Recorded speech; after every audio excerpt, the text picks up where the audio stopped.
Hello everyone, my name is Nidhi Verma and welcome to exam prep tool. जिस job recruitment की हम लोग आज बात करेंगे वो आया है आपका मेघालय एनर्जी कॉर्पोरेशन लिमिटेड, जो कि गवर्नमेंट ऑफ मेघालय एंटरप्राइज के अंदर फंक्शन करता है। इनकी ऑफिशियल वेबसाइट है www.meecl.nic.in। अगर पोस्ट की बात किया जाए तो असिस्टेंट इंजीनियर की पोस्ट होने वाली है 2 डिसिप्लिन में। अगर आप इलेक्ट्रिकल एंड इलेक्ट्रॉनिक्स इंजीनियरिंग से आपने पढ़ाई कर रखी है तो भी आप लोग एलिजिबल हैं, और अगर कंप्यूटर साइंस या फिर IT इंजीनियरिंग कर रखी है तो भी आप लोग एलिजिबल टू अप्लाई है। पे स्केल होगा 83,000 to 1,96,100 rupees. Assistant engineer electrical and electronics engineering में टोटल 8 वैकेंसी है, और कंप्यूटर साइंस और IT में टोटल 5 वैकेंसी आपको देखने को मिलेगा।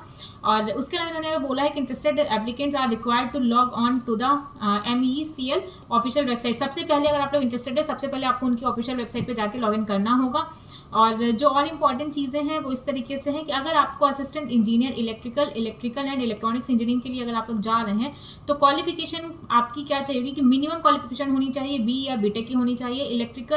इलेक्ट्रिकल एंड इलेक्ट्रॉनिक्स इंजीनियरिंग में होना चाहिए किसी भी इंडिया की यूनिवर्सिटी से, ठीक है, गवर्नमेंट ऑफ मेघालय से, या तो वो उसके अंदर आता हो या फिर UGC में आता हो या फिर AICT का पार्ट हो। Assistant engineer computer science and IT engineering में भी सेम दिया गया है कि आपके पास जो BE BTech की डिग्री होनी चाहिए कंप्यूटर साइंस या फिर IT इंजीनियरिंग में होनी चाहिए।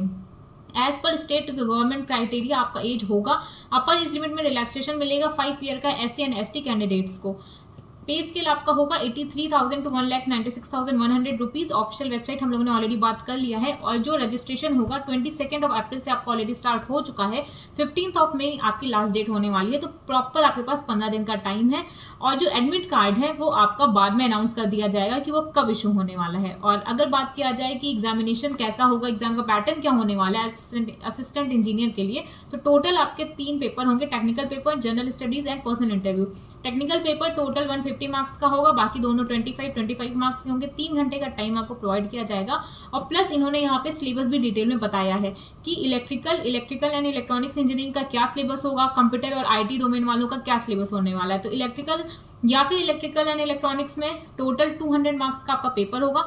टेक्निकल पेपर 150 मार्क्स का होगा as per syllabus. General studies में 25 मार्क्स का होगा, जिसमें आपकी जनरल इंग्लिश आएगी, जनरल नॉलेज आएगा और आपका एप्टीट्यूड आएगा। पर्सनल इंटरव्यू 25 मार्क्स का होगा। जो भी शॉर्ट लिस्टेड कैंडिडेट्स होंगे उन्हीं को सिर्फ पर्सनल इंटरव्यू के लिए बुलाया जाएगा, और वो होगा आपका 25 मार्क्स का। और इसी तरीके से आपका कंप्यूटर साइंस के डोमेन के बच्चों का भी है। कंप्यूटर साइंस और इंफॉर्मेशन टेक्नोलॉजी इंजीनियरिंग से अगर आपने कर रखा है तो भी आपके लिए यही होने वाला है कि टोटल 200 मार्क्स का होगा। जनरल स्टडीज 25 मार्क्स का होगा, टेक्निकल पेपर 150 मार्क्स का होगा, पर्सनल इंटरव्यू आपका 25 मार्क्स का होगा। ठीक है, बाकी अगर आप लोग इंटरेस्टेड है तो एक बार नोटिफिकेशन को डिटेल में पढ़ लीजिएगा। और कोई भी रिक्रूटमेंट रिलीज होगा तो हम लोग आपको यहीं भी मिलेंगे एग्जाम प्रेप टूल पे। Thank you. Hello everyone, my name is